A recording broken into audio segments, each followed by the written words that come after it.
द्वारा पर्यवेक्षिका समस्त गुरुजन एवं मो भाई और भौणी मानकु मु काम्याकृष्णनी प्रणाम जनाउछि।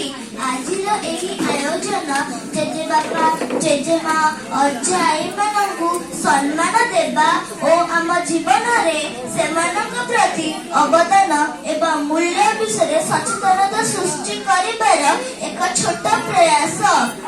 आपण मानक प्रति आम श्रद्धा और सम्मान शब्दरे वर्णना करी हेबो नाही। दया निस्वार्थपरता एवं उदारतार जीवन बंचिबार पथ आपण माने हमकु देखाइछंती। आजिर कार्यक्रम रे आसीबारु बहुमूल्य समय देथिबारु आम विद्यालय तरफरु मु आपण मानकु धन्यवाद जनाउछि।